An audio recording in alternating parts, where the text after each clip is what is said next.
Okay, thank you all for joining us. This is our quarterly MPQIP webinar, and today we're talking about EDTC. I know we've had a webinar in the past to go through the specifications, but we just wanted to kind of, I'll talk about more of the reporting trends, what we've seen in the state. We have Robyn Carlson with us to talk a little bit about the specifications and just common questions she gets, or common mistakes, or common hangups that she sees. And then Kelly Pashia with Mercy is on the call as well. She's in an interesting spot. She reviews all of the records for Mercy for the critical access hospitals. So she's not technically in each ED, but she can share what she sees when she's reviewing the records. And then we have Dana Cook, who is the quality director at Holdenville General Hospital. And Dana will really give us the hands-on, how she stays on top of this, how she monitors these, how she reviews them, and then how they put these into action when they do notice, hey, this didn't work out, or we use this data for this, and this. So with that said, if you guys have any questions at all, please, we're a small group, feel free to blurt them out. I'll also be watching the chat. So I should have dumped this slide, but here's just kind of an agenda of what we're going to cover along with our speakers. Overall, if you recall, a couple of years ago, our specifications did change, but EDTC as a whole, we have 8 submeasures. And then it used to be all EDTC. It's our composite, or it's the number of records that we reviewed in that previous quarter that were complete, that met all of these previous sub items. And again, for critical access hospitals, if you have 45 or fewer transfers per quarter, you're going to review all of them. If you have greater than 45, you'll review at least 45. And your methodology, have consistent methodology for sampling, and it cannot be your best 45. With that said, this is perfect timing because we will be opening the submission period for our second quarter transfers. I'll be sending out that link Thursday morning. And then here is, and I don't know if you can see the whole screen, but here's just our reporting trend over time. We have 40 critical access hospitals in the state. We've had 100% participation every quarter in submitting EDTC data, at least since third quarter 2016. The reason we have fewer than 40 here in first quarter 2018, we were sitting at 38. We had 6 hospitals convert to critical access from 2016 through 2018. But overall, we've had 100% participation in this, and it's something we're very, very proud of. And you can ask Robyn. I tell everyone that we have 100% participation. Here's a snapshot. Yes, she does. I do. Here's a snapshot of our state data. The composite, since our reports are a little different, they've changed over time, but the composite are the ones who were complete. This number is now at the top rather than at the bottom. But last quarter, we were looking at 90%. I don't know how we did it, but we had 92% for every submeasure. Overall, probably the one that kind of I notice, and then we have just a percentage point difference, is the home medications, and that getting skipped sometimes. And so I don't know if there's certain things in each facility that you guys notice, like this is something that we always talk about a lot or really stay on top of.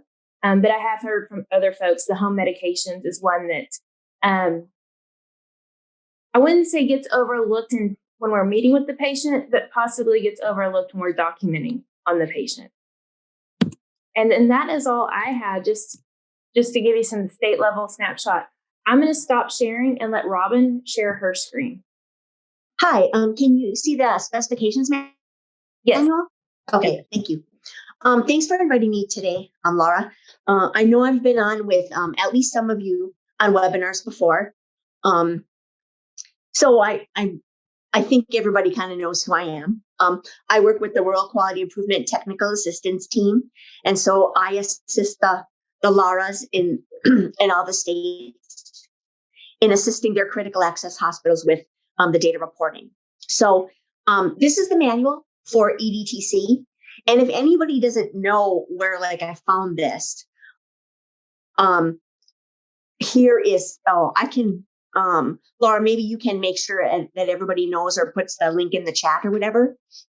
But this is the last time we revised it, like Lara said, was at the beginning of 2020. So there's nothing new in the manual. This is still the same manual as we've had before. But as Laura said, I'll talk about some of the areas where I think people might still be having some difficulty, or maybe there's some misunderstanding. And I'm just a really informal presenter. So please, like if you have a question, Laura can look at the chat, but also unmute yourself and interrupt me at any time if you want. I just think it's easier to show you where these things in the manual rather than like make a slide on them. So that's kind of how I usually do things. But because I want everybody to know that there's a manual out there. You don't really have to guess on any of these things. So I think I'm just going to scroll around the background and some of the particulars, because again, nothing has changed, but this is still the area where I think I'm hoping that it's better, but I think that there is still some I think there's some misunderstanding, and then I think there might be even some, and I'm not saying with you guys, but I think there are some people that just don't, they just don't feel this measure pertains unless this patient is being transferred to another acute care facility. And that's not the case. I mean, think about this. If you think about this in terms of like quality improvement and in terms of continuation of care, okay? When that person's being seen in your ED and going to any place where someone else is being responsible or mainly responsible for their care, those people at that receiving facility need to know what happened in that ED. So it isn't just the transfers to acute care, but that's why we changed the wording. We made sure that, because some people got hung up on these people weren't transferred, they were discharged, or these people, they returned back to where they were. So we tried to put all those words in there, either discharged or transferred, returned. Doesn't matter which word you used. It's all about where they're going after they leave the ED. So any acute care facility being transferred to, those people are part of the population. Okay. Except if they're seen in your ED and then a direct admit to your facility, that isn't what we're looking for here. Okay. To other facilities than your own acute care hospital. So any acute care facility, then we have that everything that kind of fits under that other category. Because we didn't want to break out every possible category, because of course we'd always miss something. But what fits under that other is if they went to an extended care facility, a long-term acute care hospital, a nursing home, if they went to a VA nursing home, a skilled nursing facility, if they went to a swing bed, if they went to a rehab facility, okay, any of those fit under other healthcare facilities, and those patients should be included. The only exclusions are what they have always been. If the patient left AMA, if they expired, if they went home, and for purposes of this abstraction, home includes any of these facilities. Home would include assisted living facilities. And you guys, for making these determinations, we tried to follow the CMS, their outpatient kind of discharge status. That's how we tried to, these are the facilities that they consider to be part of home in doing that abstraction. So that's why we went with that. But assisted living, if it was a homeless shelter, a residential care, law enforcement is in here. So if they went to jail, if they went to prison, if they went to any outpatient service, so not admitted to another hospital, but just where they went home, but then they were going to have some outpatient services, that wouldn't be included. And then observation status. So if they were seen in your ED, but then you put them in observation status, okay, they would not be included. So, think of it not just in terms of transfers to other acute care facilities, it's pretty much most other healthcare facilities should be included. Anybody have any thoughts about that? No. Oh, okay. And as Lara mentioned, for the sample size, the minimum of 45, if you have less than 45 in a quarter, of course, you would do them all. More than 45, the minimum is 45, but you could do as many above that as you would like. And again, random, so you can get all different shifts, all different staffing that's in your ED. And the measure calculation is really like the all or none. To meet the measure, the patient has to have met all of the 8 data elements.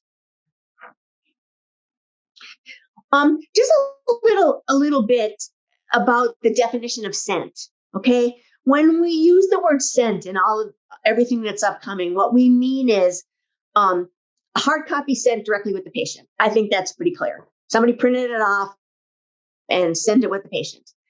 If it was communicated via fax, and don't know how much that is done anymore, but sent via fax or phone. Okay, if there was a phone conversation, that has to be done within 60 minutes of patient departure. Okay. Now, the thing about phone conversation, you can't just have documentation that there was a phone call. Okay, and that's it. Because you don't know then that documentation isn't saying what was discussed in the call. And remember, this is all about these upcoming data elements. We have to know, it has to be documentation in the chart that those data elements were sent to the receiving facility. So if you just say, Dr. So-and-so talked to so-and-so, or the nurse talked to whatever, but you didn't say what they talked about, we cannot say that those data elements were sent. And then if you have the shared EHR, okay, you have to know that that information that you're putting in at your facility, that you're putting in the EHR, is immediately available to that other facility with your shared EHR.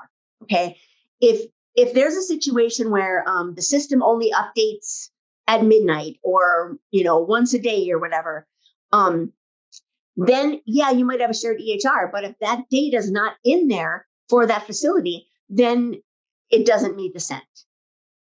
Okay, so that's what this page is trying to say here. And so this is, again, it's really, these are the data elements, but the measure is really, all or none. Okay. I'll just run through quick, maybe the home medications. And again, if any, or the data elements, and if anybody has questions, I want to make sure I leave enough time for everyone else, Lara. So just let me know. Laura said there was some problem with home medications. I would agree with what she said. I don't think it's really around that. That's probably not mentioned in the ED visit. It might be that, I've seen some things where, the record will say, look at prior list, or check prior. I'll see some documentation that will refer to maybe a prior listing of the patient being in, or something like that.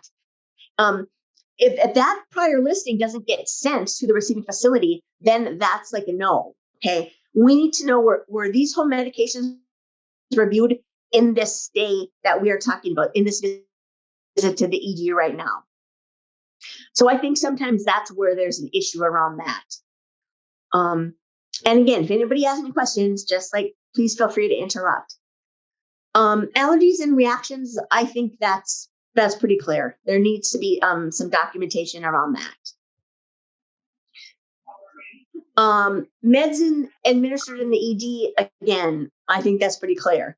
If they were given any in the ED, there's got to be documentation of that, and that information was sent. And then we have the NA for this one. So if no meds were given, it's an NA. And in the in the determining of the all or none measure, an NA is considered to be like a yes. So, because you're not going to want to kind of ding people for something that doesn't even was not even an issue. They didn't get any meds. Provider note. The thing that I sometimes get questions on here is like people talk about, well, the note wasn't dictated. Our dictated note maybe doesn't happen until the next day. There's nothing here that says this has to be any kind of a dictated note. It can be, if your provider is writing some handwritten notes, and doesn't do it maybe a dictated part until the next day, if that handwritten note gets sent to the receiving facility and it's got all these, the minimum requirements in it, that's acceptable. There's nothing here that says it has to be like a formal dictated note. So again, it has to have these current, these minimum elements, but it doesn't have to be like a quote unquote proper dictated note. And this is the one too, where again, there might be the phone call. Maybe you're taking a phone call that the providers have talked, but you've got to know that these things were discussed. And believe me, I know when I'm saying that to you, I know in my head that you're thinking, like, really, Robyn, like the physician's going to write, we talked about the current this, we talked about this, we talked about this. I know that, sounds kind of, maybe unreasonable, but again, just having a phone call, and if we don't know what was discussed, we can't really say that these conditions were met. Mental status orientation assessment. This was kind of the one new, so to speak, data element when we redid this. And I think just the thing around here is it doesn't have to be maybe as formal as some people take it to be. It's suggested, if there's a coma scale, if there's a neuro scale, that's acceptable. But any documentation around patient being alert, patient being oriented, if there's documentation about the patient that they are confused, anything around that is acceptable to meet the fact that there was some type of an assessment around their orientation or their mental status. I think this one is pretty clear. Reason for transfer, plan of care. Probably this one is the most easier for transfers to acute care facilities, because a lot of times this will be part of people's EMTALA form. But why is that person being transferred? Okay, what's the reason? There's got to be some documentation. And maybe plan of care applies maybe more to transfers to nursing homes or skilled nursing facilities. It's like, okay, the plan of care is I'm going to follow, the physician writes, we'll follow up with this patient next week, or patient will be seen in the office, blah, blah, blah. Something around the plan of care. And these are pretty straightforward. Tests or procedures performed. If they were performed, there needs to be documentation sent that these tests were performed. Okay. And then results. This is the one that I think people maybe kind of fudge on a little bit. You have to have documentation that the results, if they're there, were sent. If the results were not ready at the time the patient was transferred or discharged, whichever, there has to be documentation on how the results are going to get to the other facility. Now, if you have a shared EHR, on this data element, you can make the assumption that shared EHR, that data will be available when it's ready. Okay, you could say yes. If you don't have a shared EHR to wherever this patient is going, there's got to be documentation saying how they're going to get the information. Are they going to be called? Is it going to be faxed? Whatever. But if there's nothing around that, if you've got urine cultures that aren't done, or I don't know, any kind of culture isn't done yet, and you don't have documentation on how that data is going to get there, even if it's negative, okay, then this one would be a no. Okay, So that's kind of a quick rundown of nothing new, but just a couple of the areas where I sometimes see people having difficulty. Anybody have any questions?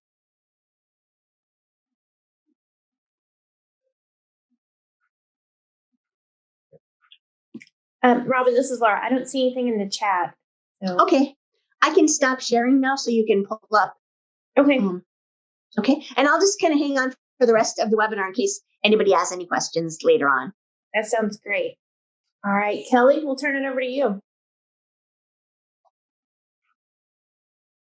Okay. Kelly Pashia, as Lara mentioned, I work for the Mercy system, so I think there might be a couple people on the call that are my coworkers. We have hospitals, critical access hospitals in Oklahoma, but also in Missouri, Arkansas, and Kansas. So my work expands to those 4 states in doing these measures. So Lara asked me to kind of talk about things that we see when reviewing our charts that maybe we stumble on. So some of them are specific to the Oklahoma hospitals, but some of them are just for all of our 17 critical access hospitals kind of get stuck on the same things. All in all, our hospitals do a really good job of being measured, and we've been working on them since the pilot. So I think by now, most of our ED providers and nurses have a really good idea of what to expect with being measures. So I'm really proud of that. So it's just the little things, as I said, going through all the work to document the transfer. The nurses do a really good job, but then sometimes sending the documentation is the issue. We have a bunch of acute care hospitals near our critical access hospitals that are in our system. So that is both good and bad. I think sometimes the nurses forget that maybe a patient's not going to go within our system. So we do need to print the hard copy and send it with them. We also encourage them to, even if they are going to, say, Ada or Oklahoma City, that we still do print that out, because things do happen. Maybe there's weather, maybe there's condition changes, and they have to go to a different site. So to always have that printed hard copy is our goal. So that's one of our things. And then it happens more often, I find, that we are transferring to a behavioral health facility. And we know that those transfers take time, take a while to get everything coordinated. And I think that maybe the, the nursing care is gone from one shift to the next shift, and maybe things get lost or just forgotten to print out is our biggest thing with that. So the next thing would be the provider. The providers do a really good job of documenting and doing a note, but then, they might be dealing with the provider on during that shift. So they get really busy and maybe they can't finish their note before the patient is ready to transfer. So then that doesn't get included in the transfer report, which is printed. So we do have a few that miss that element just because of timing. And we are working with our providers to at least, the patients that are transferring be more diligent about getting those notes completed. Robyn mentioned medication, and we do struggle every once in a while with home medication. And I kind of dug deep to see why. And a lot of these patients, maybe, especially in the last year, maybe come into the ED alone. And maybe they're not able to communicate to the staff. Maybe they've never been to our facility. So getting their home meds is a struggle if they don't see them, or if they're unable to communicate with us at the time. And then we probably also go all of your facilities as well, but the testing and procedure issues, a lot of times we have a really good job of ordering tests in our critical access sites. And then sometimes, maybe we can look for a transfer and we don't have time to do the testing, or maybe sometimes the CT machine is down or things like that. And so we don't get to those tests before the transfer occurs. So then we're missing some information to send on to the next facility. Also, our tests may get done, but then, maybe as Robyn said, the results are not read so that they're not put into the record. So this would be mostly for patients transferring outside of our system again, so that we don't have the results to send to the acute care facility, and we don't have a good way of communicating how we will get those results. So again, all of these are little things, but they do add up. Another thing that I thought about too was that some of our critical access hospitals might not reach that 45 patients. So then if you're missing one or two, and you only have 10 for the month, and that could really bring your numbers down. So we really have done a good kind of search to make sure that we're including all the patients in the population for these measures, to make sure that we are getting enough records to review, because that can make a big difference too. So I don't know if anyone has questions for me. Not too many issues, so think for me to talk about it. Yeah.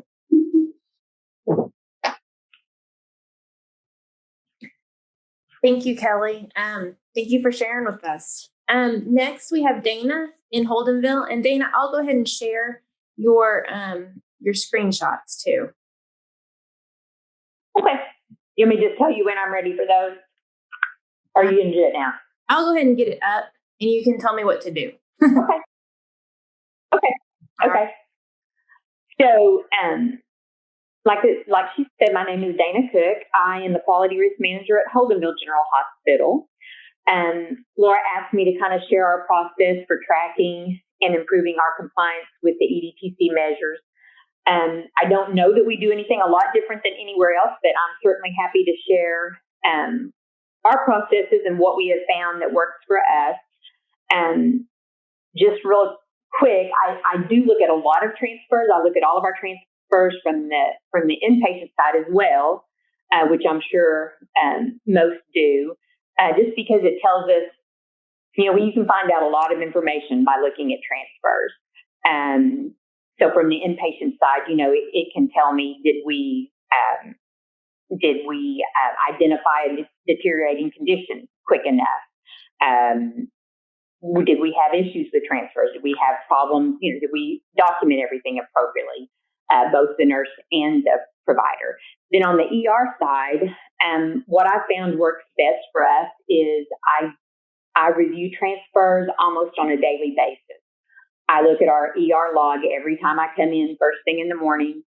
I look at anything that's kind of out of the ordinary, including transfers.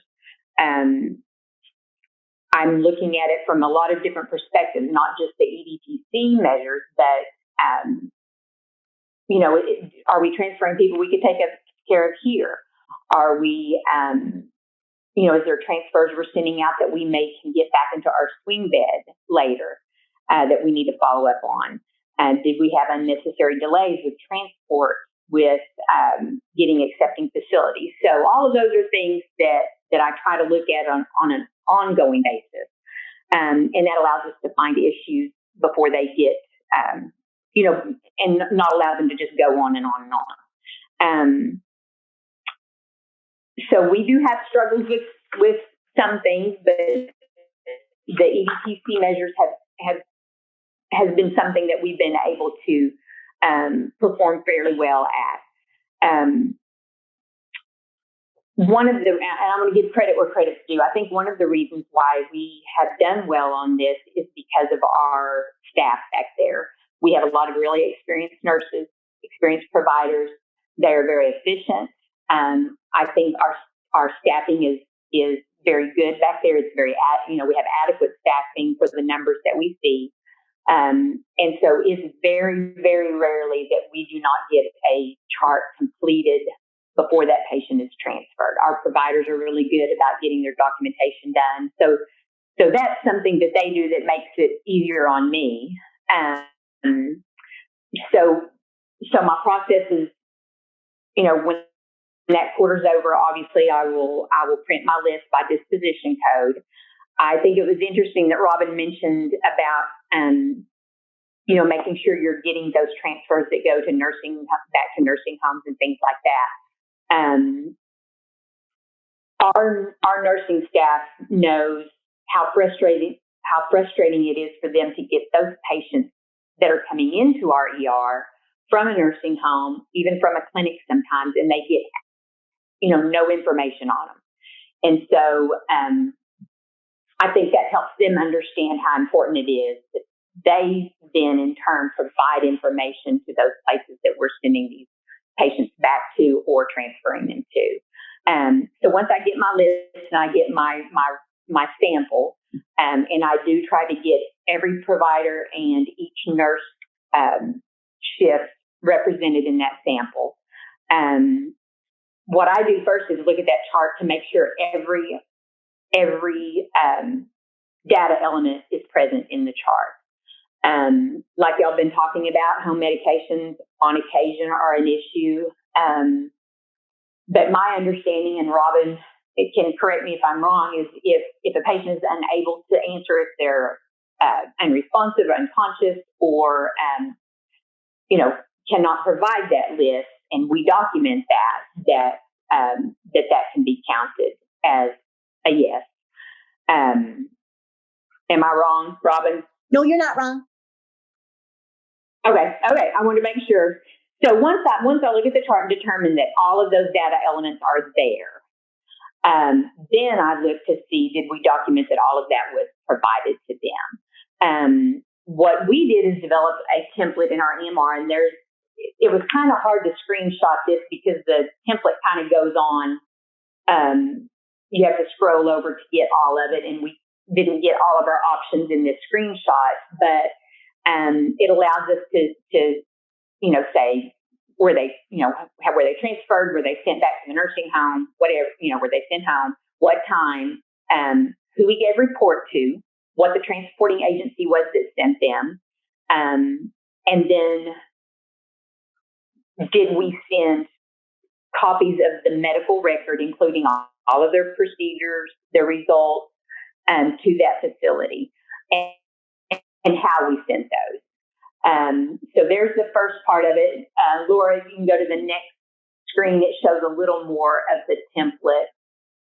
That's kind of small, but anyway, that kind of shows you that the copy of the chart is sent, and then if you go on, it tells what all that included.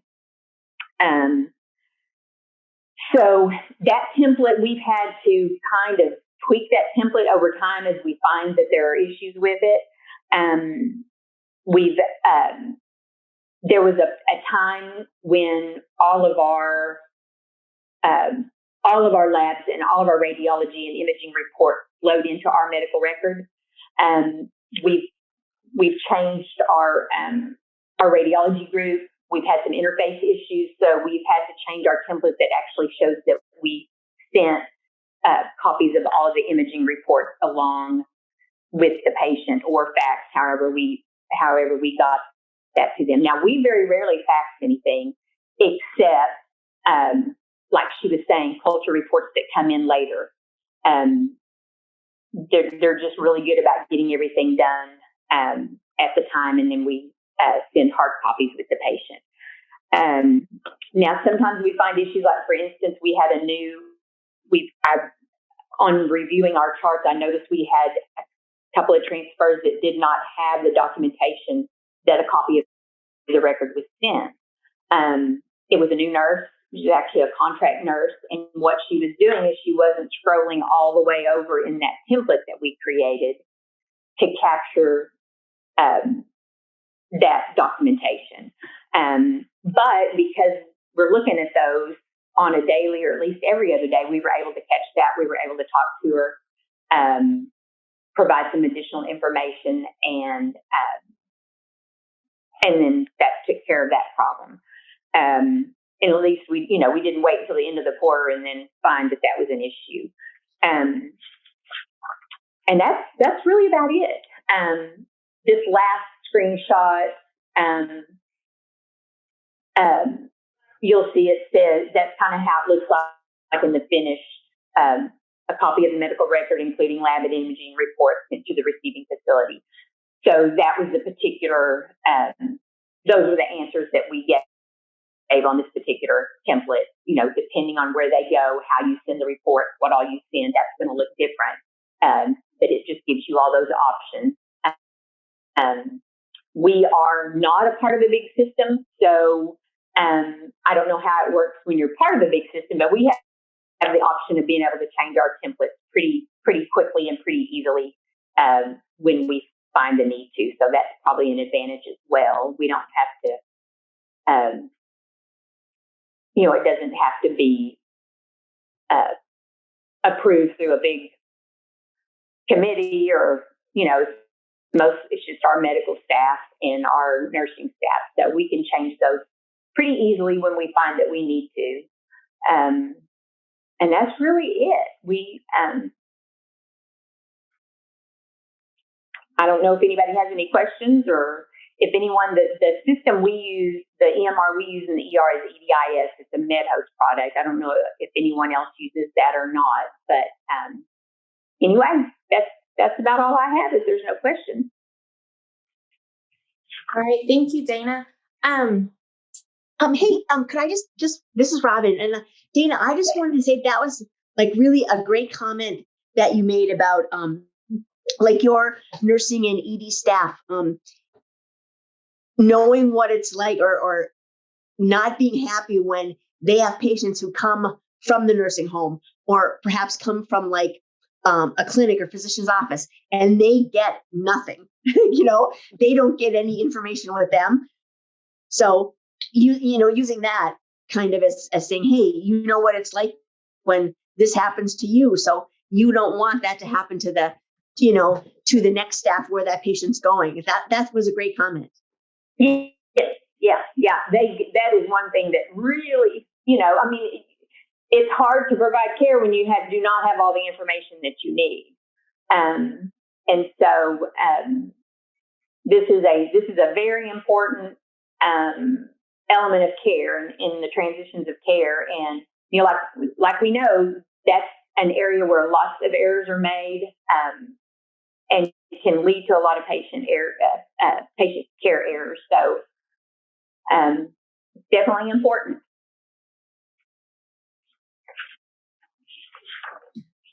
Thank you, Dana, for sharing with us. I actually just put in the chat the link for Abstracting for Accuracy, which is a program with Robyn, and I'll let Robyn talk real quickly about what that entails too. Oh yeah, thanks, Lara. Sorry, I think I was going to mention that, but I'm always pushing on this, but it's just, I don't know, for some of you guys who, if you are the ones who do the abstraction, the actual abstraction of the records, and you're the only one in your facility, maybe you really never were trained. Maybe one day you just, one week you came into work and all of a sudden now this was your job. And the person who used to do it before left, or, you came into a new facility, whatever. Yes, there are manuals, but not everybody can always interpret the manual maybe exactly the way it was meant.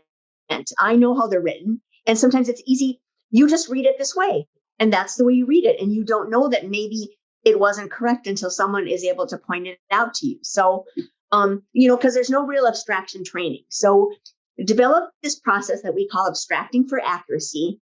And what it is, there's nothing punitive about it. Nobody gets in trouble for anything. It's just you being able to know that the data you're submitting is accurate. So your hospital is looking accurate when Lara shows these reports, when you're getting your MPQIP reports. And what the process is that, and the only way it can be done is that I need to be able to look at your records. I know everything's electronic, but these days with doing this, it kind of requires you to make a copy of your record to send to me. But it's just that ED visit that we're talking about. So it's not like it's a million pages. So I abstract, and then I see I need a copy of how you abstracted that record, the EDTC, and then the outpatient measures that we submit to CMS. So I will compare my abstract with yours, and then we have a discussion to see if we're doing things the same, if there's any questions. It's just you and I in the discussion, again, because it's not a punitive thing. It's just a time that you can have any questions. And I think the one thing that maybe people are kind of forgetting, but even though you have an EHR, and then within that EHR, everybody's system is still a little bit different. I mean, some people have the EHR, but they're still like entering the data themselves into CART. Okay. There are some people who maybe they've got a pretty sophisticated system, and they've got it where their EHR just downloads the information maybe into CART for them. Okay. Irregardless, there are answers to those data element questions that either you're picking out of the record, or somebody wrote a program and picked a data field out of an EHR to submit that. And in either way, is it right? Is it following the instructions? And so that's what the abstracting for accuracy is about, just to make sure that the data that your hospital is submitting for EDTC, for the outpatient measures, is accurate. And in case anybody, was worried about like receiving records, we have a destruction service at StratisHealth, the company that I work for. And so the records get destroyed after we've talked about them. It's just kind of the only way to be able to kind of do it in any fashion, rather than me being able to get access to people's EHR. That starts to get way all too complicated. But so basically, it's just making sure that what you're doing, what the data that your hospital is submitting, is accurate. We're all doing this. We have to do it. You want to make sure that it's right. Thank you, Robyn. If anyone has any questions or you'd like more information, I put a link in the chat, but please feel free to reach out to myself or Robyn with more questions. And did anyone have a question for our presenters?